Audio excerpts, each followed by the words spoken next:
Um, Good afternoon, everybody. Welcome to today's talk from Dr. Margaret Woodward, who I know a lot of you are very familiar with, the current State Library of Tasmania Creative Fellowship recipient. If you haven't already done so, if you could turn off your ringtones on your phones now.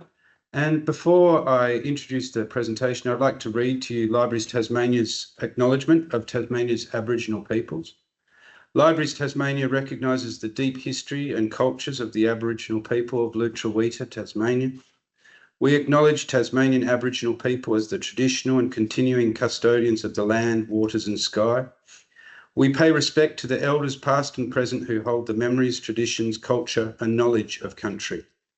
We extend our respect to all Aboriginal and Torres Strait Islander peoples whose countries were never ceded. Margaret's talk today is titled Semaphore Scores, Recomposing a Contemporary Code Language for Lutruwita, Tasmania.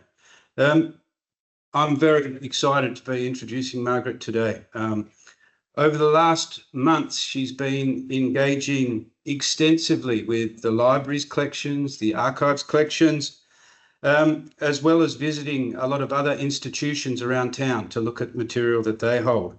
I've been lucky enough to be Margaret's contact here at the library, and her enthusiasm for the topic she's been very enthusiastic, and it's also been very infectious. So I've enjoyed viewing a whole range of different, intriguing, wonderful items from our collections.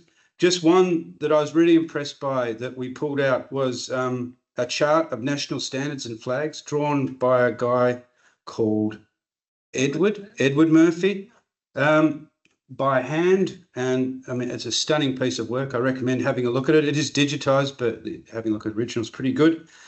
So sharing some of the amazing items from our collections, like this Murphy chart, with a wider audience is really one of the aims of the whole fellowship program. And I encourage everyone here today, I'm sure Margaret's going to be talking about a lot of really interesting stuff, but follow up, have a look at some of the things that we do hold here. And also, I look forward greatly to seeing the results of Margaret's very hard work. I'm really excited to see it. And I'd like everyone to please join me today to welcome Margaret.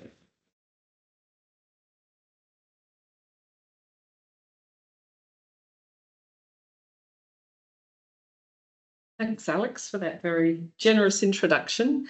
And it's great to be here. I know there's a number of family online and friends in the audience, so it's a real privilege to be able to share my research and my fellowship, which is about 2/3 of the way through. So I also would like to acknowledge that we're on the land of the Muanina people, the custodians of this land, and to recognise their continuing culture and that their land was never ceded. And in a way, there's nowhere more significant than coming into the archives to really realise those impacts on Aboriginal people. And that's certainly part of the work as well that we need to do. So got a number of slides here, so just bear with me. So the Library Fellowship is a fantastic opportunity, and I'm so grateful to Libraries Tasmania for instigating this fellowship to artists and to creative practitioners.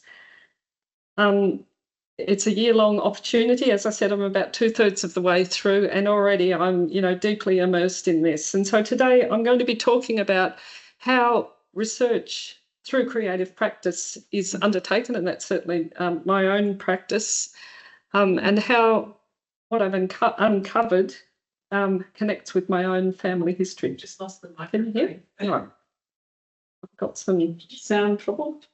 Check.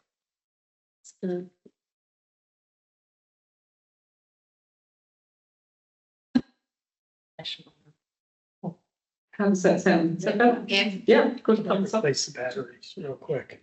Just bear with me.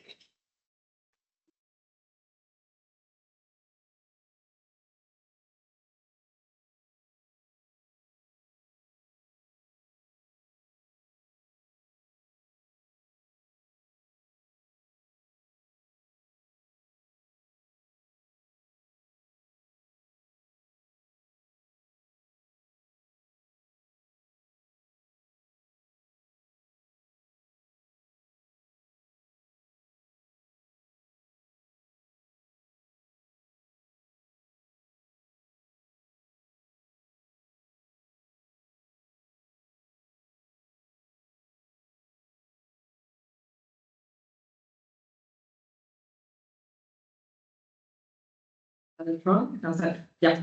Cool. Thanks, Cliff. So for those who don't know me, my background is as an artist, a writer, and a researcher. And I'm in a previous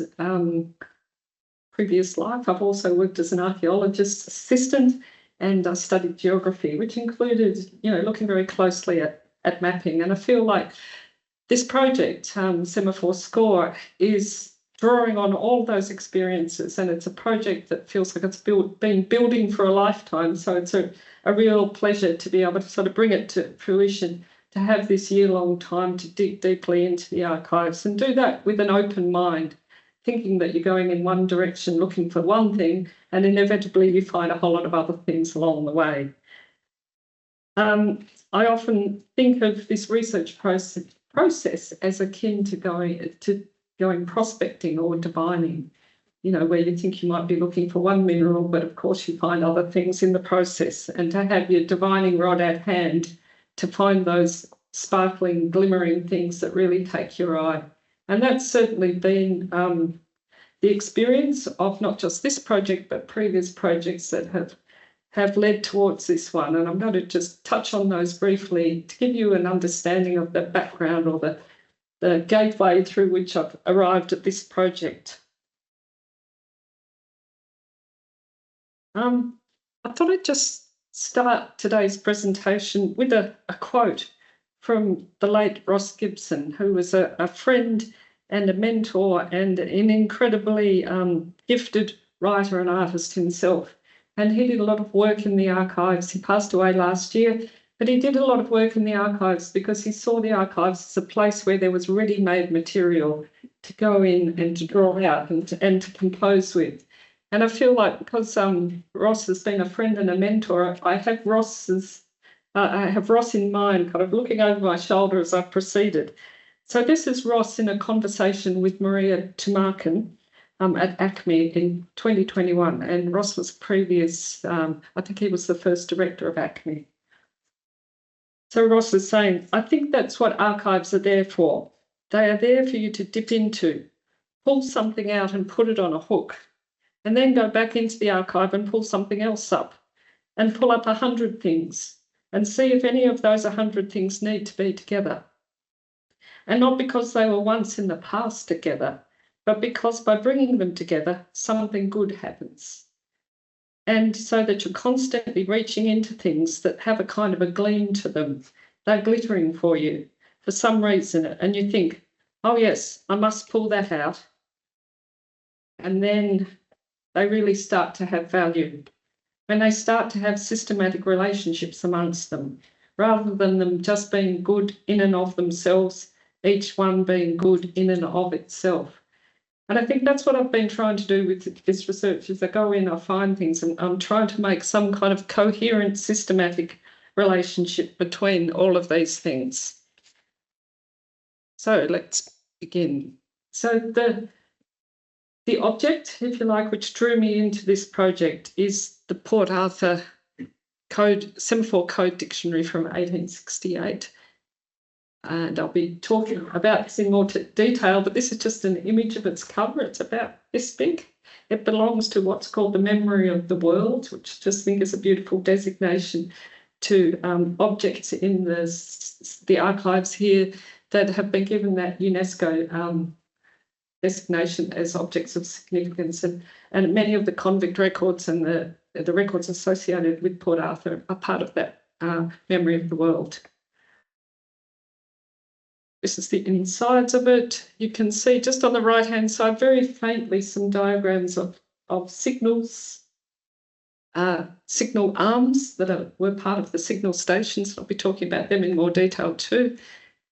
And inside, this is just to sort of introduce you to the artefact. There are lists and in numerical order, lists of words and phrases that make up this dictionary, which was the language that was used to communicate between Hobart and Port Arthur during the convict era. So it was set in place by the Commandant Charles O'Hara Booth, and this is during Governor Arthur's time, so around the 1830s. It went into kind of respite for a while because it was a set of signal stations that were manned between here and Port Arthur, and looking at correspondence, it seems that the government decided it was too expensive to run the signal stations for a while. So it had a temporary pause and then it was reactivated again. But it's quite an extraordinary communication system. So my proposal to the library was to write and publish an original personal code book, and I'll talk about this in a bit more, in all of this in more detail, from my own lived experience. So that's the contemporary part of the code book. And to draw from historical research in the state archives and also from my own lived experience. Then to sew sets of semaphore flags that can be installed in the library and can be used as a very analogue way to communicate that code, my code, and a smaller set that can be performed, if you like, between people. So this is my initial proposal. I think part of this is going to be realised, but it's also, the essential part of it, the writing of the code book and the flags, is going to be realised. But I'm realising there's all sorts of other possibilities that are opening up through the use of technologies. And for this code to be communicated not just from the main library here, but across Tasmania, and thinking in a way of all the branches of the libraries as signal stations in themselves, where through the help of technology, things can be communicated. So again, from my proposal, just an example would be that I would be writing my own code language. The River Derwent, Tintamilli, acknowledging Aboriginal place names in my code language, and that those phrases become part of my own experience. Justy and I live very close to the River Derwent. We're constantly walking by it. Some of these observations are coming into this sort of language, and also things to do with, concern for pollution in the river, heavy metals accumulating over years and so on. So this is just to give you an idea of how I'm trying to bring my own contemporary experience to this task. So to backtrack a little bit, and why did I get interested in the code book? So Justy, who's in the audience, and we collaborate together as a published event, and we've had a number of artworks in the past that have brought us into the archives here, including the artwork Lost Rocks, which was inspired by finding this old rock specimen board in a tip shop in Glenorchy, and most of the rocks were missing from it, just leaving those strange blobs. So instead of recomposing that rock board with rocks, we decided to invite 45 artists from all around the world, and some of them are here today. Ruth and Wendy and Julie have all been invited into this project to each write what we call a small fictionella in response. So I wrote the first one, which was Crocowite, and like a true prospector, I thought I was looking for things about Crocowite, but the first thing I came across, pretty much the first fact, was that Crocowite in Tasmania was first found in a town called Hazelwood on the west coast. And I immediately looked at that and thought, well, that's my grandmother's surname, Hazelwood. What's the connection with my family? So it's a long story, but it took me into finding letters between Philosopher Smith and Hazelwood, who was a prospector. The town was named after. And I found those here in the library. And that really, I got very excited about the resource of the library to be able to access and make very available the past into the present. This is the culminating artwork, and I'm very proud to say that that's now been acquired by the Allport collection, so it's here in the State Library. So my book was the first book, and I also wrote the last book, number 42, which was zinc ore. And zinc ore brought me back here into the library, and I was looking at the history of zinc mining in Tasmania. And I came across these letters that were from the Rosebery mine on the west coast, where zinc was mined. And one thing that really took me up my eye were these words in these letters, these code words on the right-hand side here. You can see there's cambiate, code word transmisso, code word regulato. And it's like Ross said, something takes your eye and you're wondering why. And I can remember I had coffee with Wendy, who's here in the audience, straight after I found these. And I was saying to her, look, I found these code words. What do you think that's about? And I did a little bit more research and I found that code words were a big part of many of the industries, many trade, there was code words used all the time in telegraph communications. So I then managed to find this fabulous code book from the mining industry. And you can see on the left-hand side, it's got 80,000 entries. They're all numerical, but they also have those words on the left-hand side that are made up words in many cases. And those words were then communicated by telegraph very efficiently to communicate a much larger phrase. And you can see that the language here is really kind of decorative and ornamental and flowery, under that heading recovered. The whole is likely to be recovered. Only a small part is likely to be recovered. It's I think of it as very sort of expanded language. And some of these phrases are incredibly poetic. So in the process of writing Zinc Ore, I started to dip into that code language and compose my own language. And what I realised was, even though this was a language from the late 19th century, you could use the building blocks of it to create a contemporary message. So these rather nonsense-looking words became a message to the Minister for the Environment. The whole book is really written to the Minister for the Environment about zinc mining or about the tailings dam in the Tarkine. So that previous page translates as, Dear Minister, we strongly protest against tailing dam plans.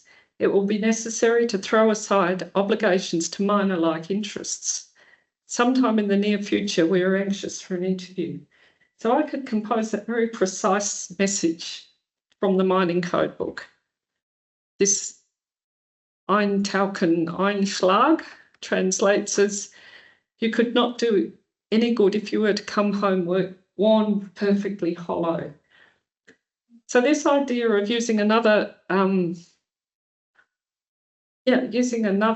antiquated language to compose my own poems, if you like, really appealed. But then I started thinking, what if I wrote my own code language? I need to backtrack a minute. So in searching for the information about the code language, I came across a wonderful website, and the person who put that together, his name is John McVeigh, and he's an artist and a researcher, and he lives in America. And so he had this incredibly generous website where he digitised, or he put links to all sorts of code books from the rubber industry, from fruit, from shipping. There's hundreds and hundreds of code books. And so I just wrote to him to thank him and said, it's been really helpful in my own research.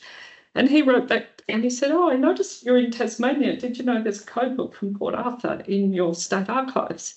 And I was like, no, this was 2021, I think. And I thought, I'm going to just put that to one side. So when the applications for the fellowships came up, that's when I thought, I'm going to get that out and dig more deeply into it.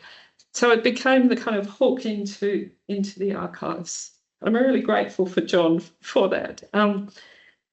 But in order to, I guess, understand the context of that artefact, and certainly it's been wonderful to be able to handle it. It's digitised online, but to be able to look at it is incredible. But I also need to understand the bigger context around that. So images here of the signal semaphore at Port Arthur, and the way that this signal code was transmitted was via those arms. They look like paddles there on the top that can be moved into different positions to signify different numbers. And then on the masts, on the horizontal beams, big flags were flown. And here's an image that I just found last week while I was at Port Arthur Historic Site.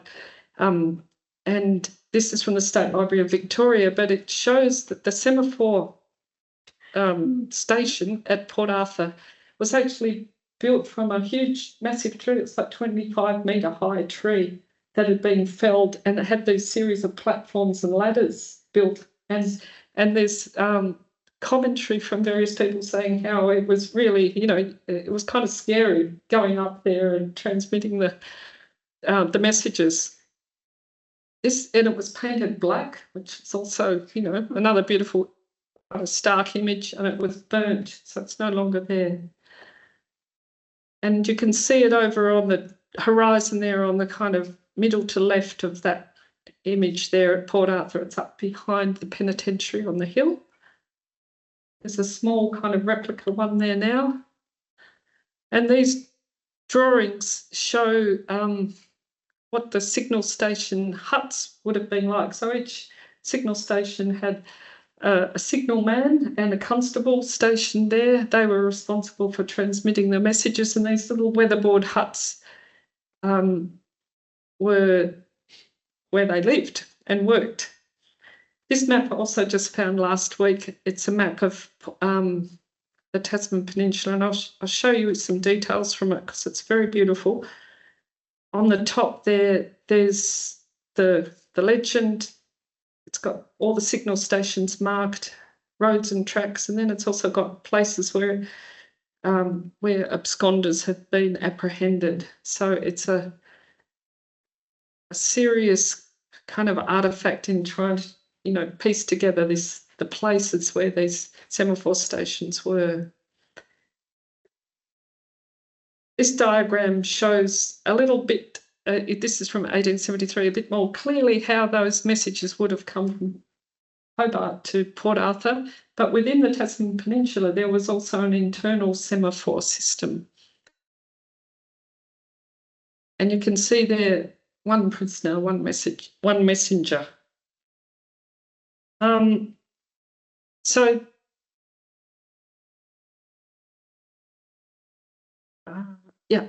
these are also some of the books that I've collected myself that I have at home that I'm constantly referring to. Brown's Signal Code, this is from the 1940s, Charles O'Hara Booth's journals, which I've also looked at the originals in here, and Walsh's Tasmanian Almanac, which gives, an amazing kind of context for what was going on in the colony at the time. So I've gleaned that of course, there's lots of overlaps between maritime signalling and the Port Arthur Code. And really, during this time, those two, the hardware, if you like, the signal stations, were used for two different purposes. There was a public messaging system, which was used mostly for maritime information, so people could understand which ships were arriving, what they had on board, where they'd come from, when they were leaving. And that was a publicly available knowledge, and for people who could understand the signals, they could read what was going on at the signal stations at Mount Elson and Battery Point. But the Port Arthur Code was very secret.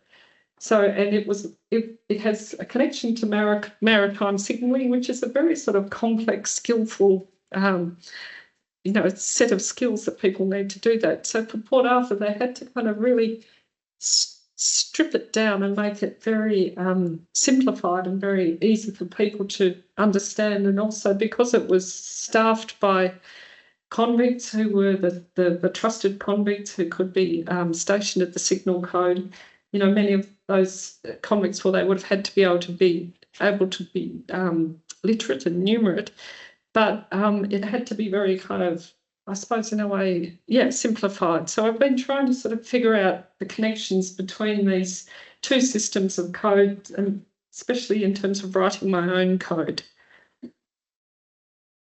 So this next set of images are from the codebook itself. And as I said, I've been looking at it digitally, but to actually have the real thing in the history reading room there has been fantastic. And you can see on the right-hand side here, the tabs to all the pages are incredibly worn and thumbed and dog-eared. And you can see that it's alphabetical. It's usually in numeric order, but there are also other phrases that get added into each page. So I've been trying to get my head around it sort of linguistically as a language. It's way less flowery than the mining one. It's very straightforward, very simple.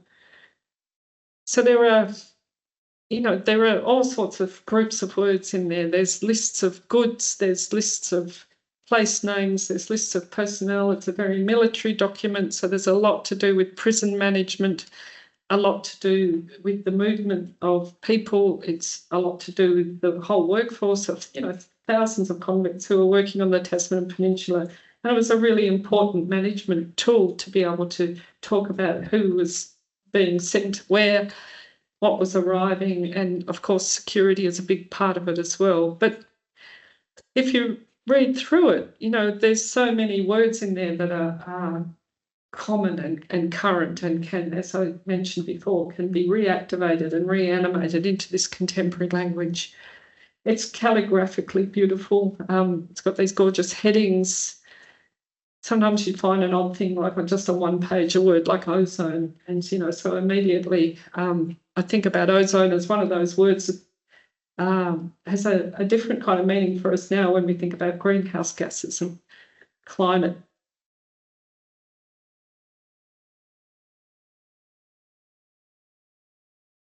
I think it's also about recognising and analysing what's not in the code book. So here we've got a page with females and female servants. There's hardly any mention of women, or there's probably the word woman, girl, sister, mother, female servant. There's a mention of a woman is in labour. But pretty much it's a very masculine language. It's a very militaristic language. So there's a complete kind of absence of anything to do with not only women, but there's also an absence of words that I think of as being associated with that experience of being kind of exiled in Tasmania, either as a convict or as a as a part of the military colonial apparatus. Anything to do with being homesick or even exiled or separated or longing or any of the grief, none of those words appear in there. And I also see this as an opportunity to write into this code language with my own language, that tries to explore some of those other sides to the experience of being here.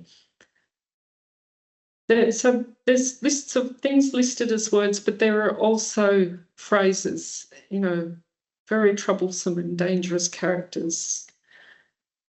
Cart will be required at, and so on. And I should mention that, so the code book is, if you like, it's what I think of as, in computer terms, it's the software, it's the code language.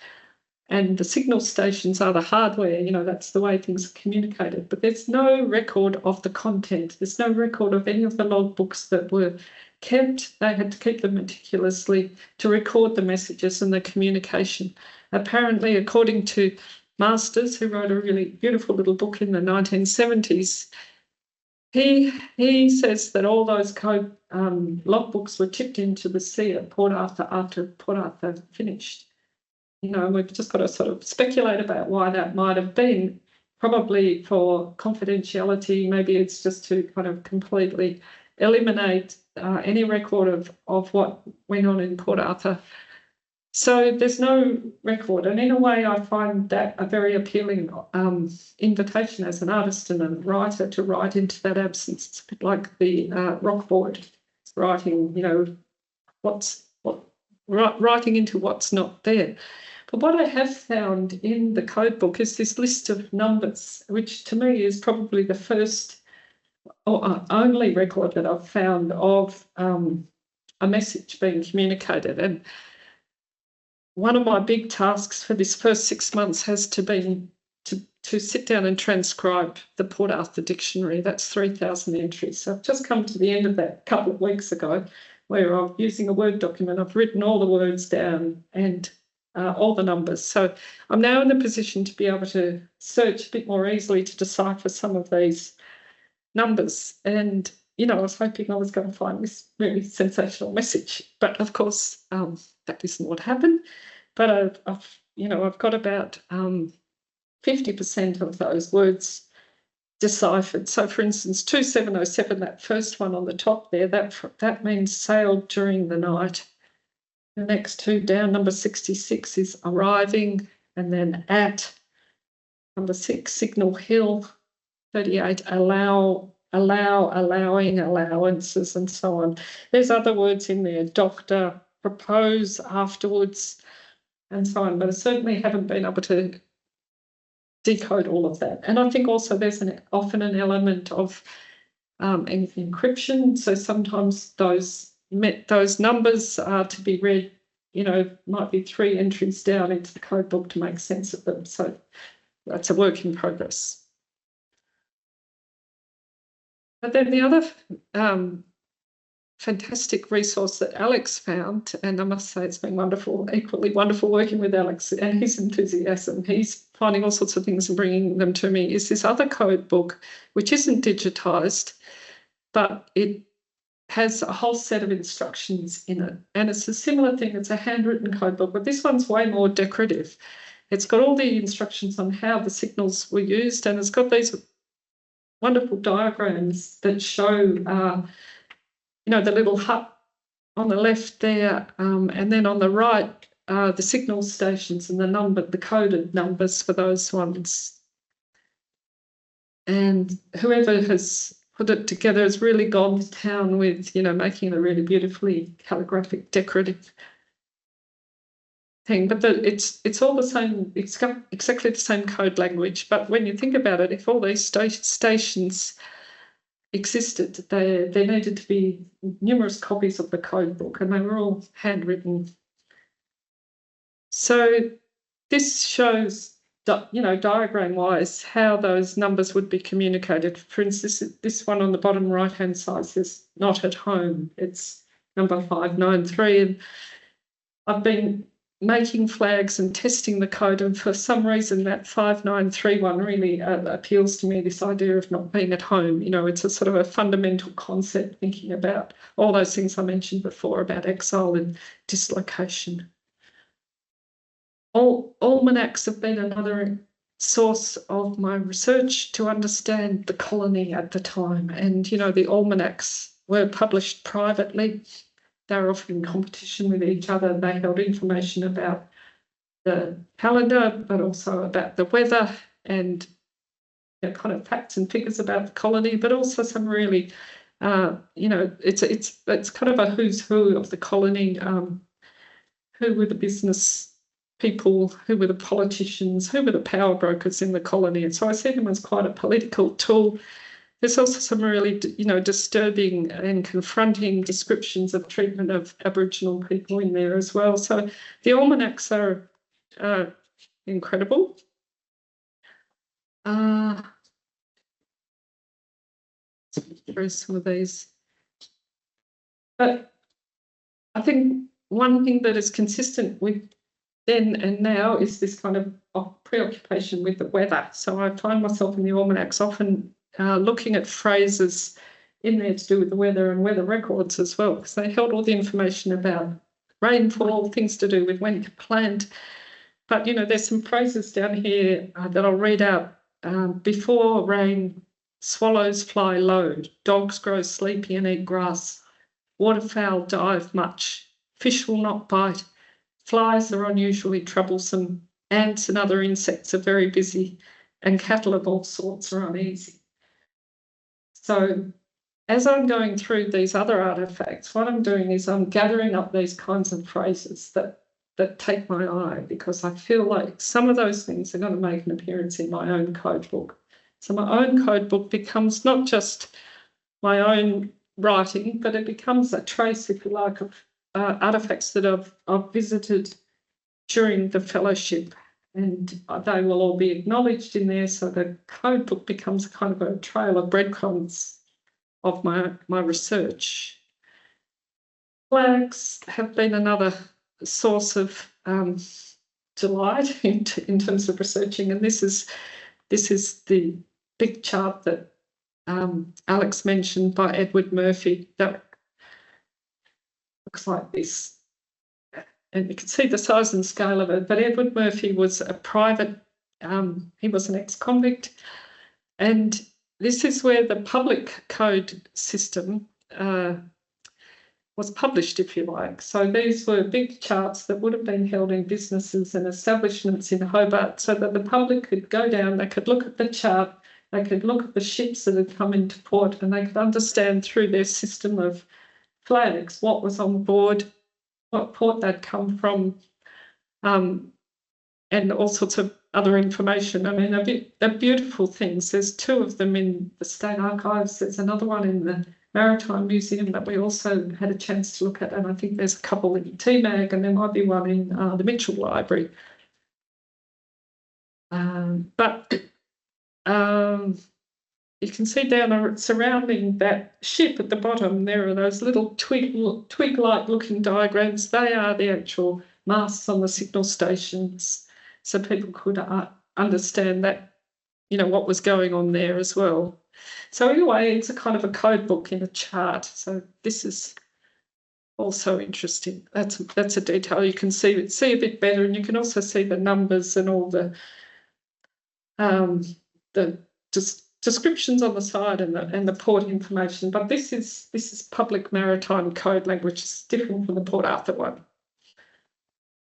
So the creative work that I'm undertaking. So the first part of this research, well, it's not really the first part because it's all kind of mashed up together, has been really looking at a lot of those documents. Then I'm writing the code, and as I mentioned, I'm transcribing it. So and as I go along in the Word document, I'll highlight words that I want to grab and take into my code book. So this is just to demonstrate, chocolate and coffee, obvious ones there, wheelbarrows. But I've got also, this is sort of early days. I've got all sorts of complex colour coding going on about what I'm going to bring in. And then that is how I will be able to write in companionship with this code book, but also inserting my own language.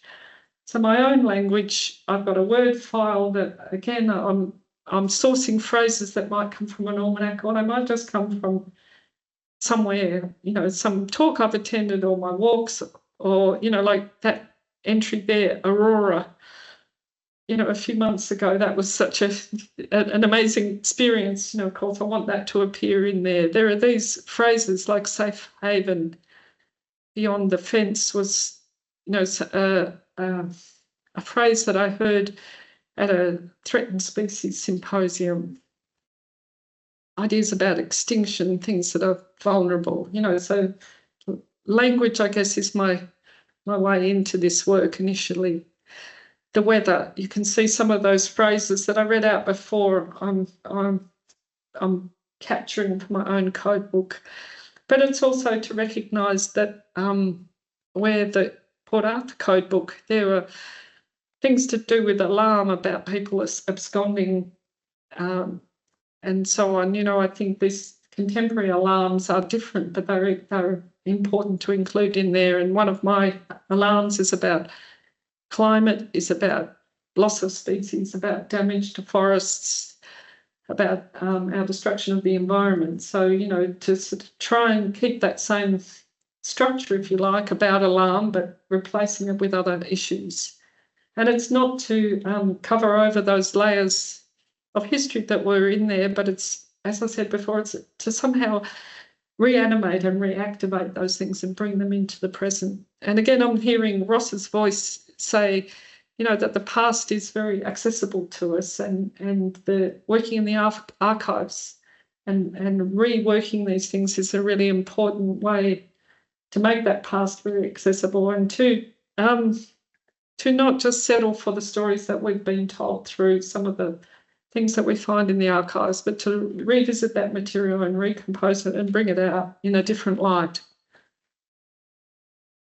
So much of that has been writing work and analysing work, but there's a big component of this project that is a making part, and so I've been making flags alongside doing all the writing and the researching, and I've been collecting examples of maritime flags to try and understand the anatomy of flags, if you like. So these are up on the washing line. So looking really closely at how they've been constructed, the seams. I've been YouTubing how to, do fringe seams. All my girl with sewing skills back out. The materials being used. had a friend, Kath Chick, drop around with her family's vintage semaphore flags for me to be able to make dummies from and replicate, to understand how big they are, how heavy they are. And then I was really clear from the beginning with this project that rather than use the colour schemes that belong to the military and belong to the maritime, for the flags, I wanted to use colours that came from here, from this environment. So I've been teaching myself plant dyeing. I've had again, lots of videos, lots of YouTubes, lots of books, conversations with Ruth here about how to extract colour from the environment, from plants that are growing in our garden. And you can see on the left-hand side there, that's the kind of range of hues that I've got just from the plants in my own backyard. And the yellow, beautiful yellow there is from marigold. The browns are from the Angora tree out the front. And these are the sort of sample cloths. And I was really lucky in March to have an artist in residence opportunity at Bundanon, which is the Boyd Family Trust property in New South Wales, and they offer artist in residence places each year. And so I took all my cloth and all my sewing bits and pieces to the Shoalhaven River, and I had 3 weeks there. This is the studio in this old barn, and I had 3 weeks to really kind of test some of those things to do with the makings of the flags. This is my studio table. You can see on my notebooks there, I'm starting to draw those signals and think of them not just as signals, signal arms, but are they human arms, or are they branches of trees, or are they divining rods? And that's my notebook of some of those colours that I managed to extract. And this is the not at home one that kept appearing in my experiments. I think I might have edited out the experiment with the not at home flag. But I started to think about how we might be able to communicate the messages very simply using my own set of flags. So again, I'm a bit in that same process with the Port Arthur people, where how do you simplify a language so it can be communicated and understood by an audience? So lots and lots of little drawings and notations. And I made a set of semaphore flags. I think hand semaphore is a brilliant way to do it initially, and involves being able to communicate numbers very simply. Unfortunately, one of the other artists who was at Bundanon, Seth Birchall, when I started telling him about my project, he said, I know how to do semaphore. It was just something that he'd learnt. And I said, great, can you be my model? And I made a little video of Seth communicating the flags. I had hoped to show that little video, but I don't think we'll be able to. But here's Seth and I at Bundanon, because it was also important to understand how far away you need to be able to recognise those signals. So what's been brilliant is I've had a number of opportunities that have dovetailed in with the fellowship. So apart from doing the work in the reading room here or on my desk at home, it's been really important to go out into the environment. And last week I had a wonderful week on the Tasman Peninsula in that cottage at the top, which is made available by Nick Green. It's called Tasman Cottage, and each year he offers places to artists during the winter time to go there and spend a week at a very reduced rate. He normally has his cottage on Airbnb as a holiday place. So I was fortunate to get that for a week. It was brilliant because it meant I could go there with my maps. I went to the Port Arthur Historic Site Library and got even more information that Peter Brown had brought out for me, and I could really be in place. And I also had some help from Richard Tuffin, who is the other research fellow here, whose whole topic is convict places and maps. And he gave me some great leads about how to find some of the remnants of those signal stations, but as well as visit, Port Arthur, as I said, where I worked all those years ago. So there's me bringing my sewing machine and all the other bits to Nick's cottage and having a week making. But and making small dummies of flags. So these ones on the right-hand side, top right, are the kind of, I guess, the stripped down version of thinking of my flags as referring to the signal arms, but also looking like branches on trees, and also spookily looking like bits of the Union Jack. And the other kind of thing is that I've become aware of since going to Port Arthur is those colours that the convict clothes were dyed were grey and yellow. And somehow they seem to be the colours that are coming out of the dye pot that I seem to be putting together. So all those things sort of got confirmed, I suppose, in the field. We're going, okay. So now you might be asking, how does this all connect to my my family history? So a couple of years ago, my brother Tony, on one of his trips to Launceston, stepped out in Campbelltown onto the bricks that are lining the streets of Campbelltown that commemorate convicts that were brought here. And he stepped onto Charles Woodward and he thought, that's our grandfather's name. This is a family name. Could there be more to it? Before that, we had no inkling that there were any convict relatives. And as I think I said on the radio a few days ago, that I'm probably pretty typical of most people of my age and generation who've grown up in Tasmania who haven't, for whatever reason, had any knowledge about convict relatives. So Charles Woodward, the brick is next to Jane Tate, and you can see there that Jane Tate was married to Charles Woodward. So this just became the first way into finding our convict ancestors. And it's really only been since I've been working here in the archives that I've got, through conversations with people, that I've got an inkling of how to track this down more deeply. So I found both their records, which are all digitised in, again, the amazing archive that we have here. And but this is just, one piece of the jigsaw. There's huge gaps, but this is the first pass. And I was able, just last week, actually, I just should flip back for a sec. I was able to read Charles Woodward's convict record, which holds not only the information about what he looked like, his criminal record. He was sent here for deserting the British Army at age 19 and sent here for 7 years, but also what happened to him once he got here, which probation stations he went to.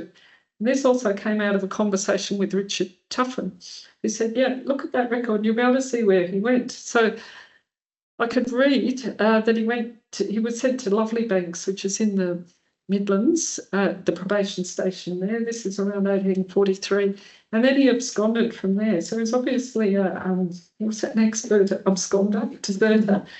And because he absconded, and that was a criminal offence, he was then sent to Port Arthur. And reading in this record last week, it says, recommended he be sent to Port Arthur for a year, hard labour in chains. So me being in Port Arthur last week, suddenly, armed with this knowledge, it has a whole different experience when you're in that place and you're thinking that the reason that the Woodward family, my relatives are here is because of this person and what he would have endured there. But then after he went to Port Arthur, he was sent to Wedge Bay, which I also knew was on the peninsula from my signal station knowledge. So I thought, okay, I'm going to find where Wedge Bay is. Wedge Bay is now New Bena.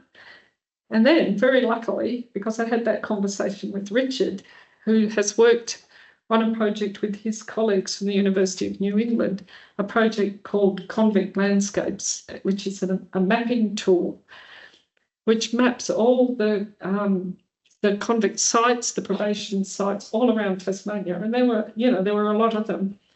So this is a website that uses GPS and a sliding time bar at the top there. I've set it at 1843 because I knew that's when Charles would have been there.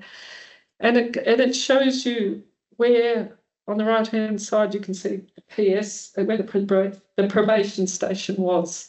It also links to List Map Tasmania, so you can get a really beautiful aerial view of the terrain or a map. And I set off, and I can access all this on my smartphone. And there's my blue dot there you can see on the right-hand side. Set off with smartphone in hand, and I'm around the back of the caravan park in New Bena. going along paths that I don't know if they're private or public or what they are, but my dots are getting closer to the probation station, and I found it, you know, like, and I was like, so, I mean, I was delighted that I found it. But the realisation of being in that place, so I shifted from looking at the landscape or looking at the site, which you often are when you're a tourist, to suddenly feeling like I was in it. And it was a really profound thing. I mean, it's kind of hard to articulate. It seems a really simple thing, but it's just, I think that the capacity to go to these places, to find them, has to become part of our family history toolkit. And there's a beautiful phrase that people in cartography and who deal with remote sensing use, and that phrase is ground truthing.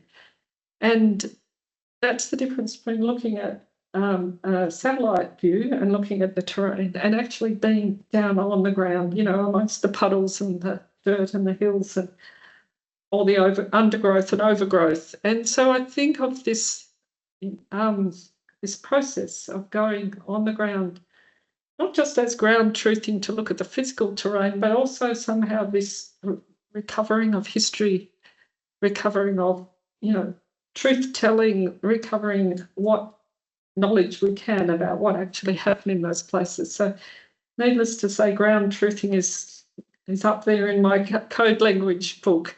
And I made a small, while I was at the cottage, before I set out, I thought if I can find this place, I want to leave some sort of remnant there or some sort of evidence that I've been there. So I embroidered that piece of cloth.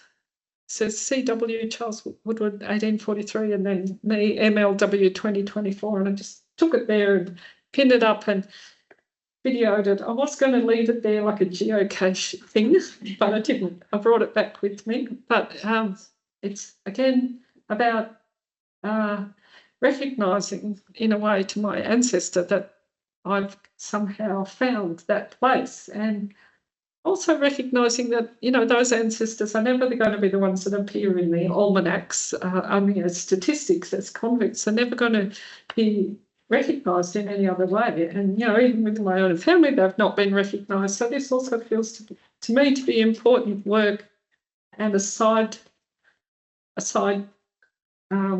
tack on what I thought I was looking for.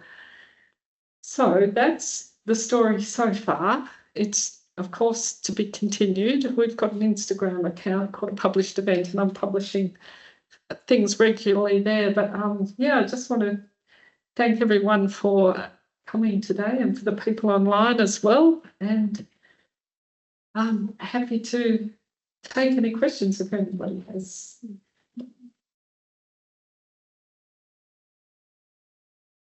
Are all these places that you're doing, are you collating them to make your own sort of visual map of that as well? Like you're visiting here and you're coming across your history.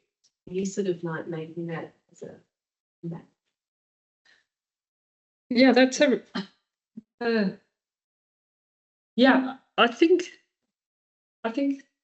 I will, and I think that map is going to be via the code book, registering those places of significance, if you like, their own significant sites. Yeah, definitely.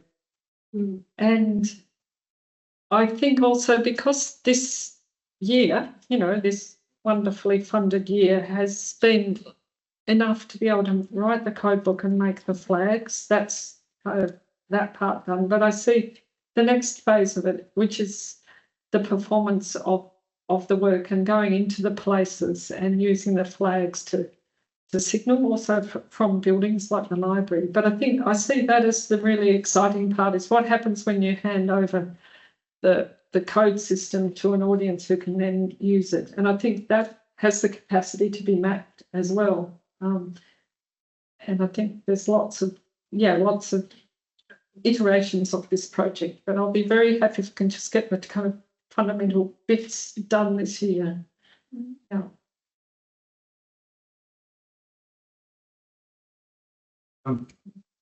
Thank you very much, Margaret, for your fascinating talk, and I'm sure everyone's looking forward to seeing the results and some. Oh,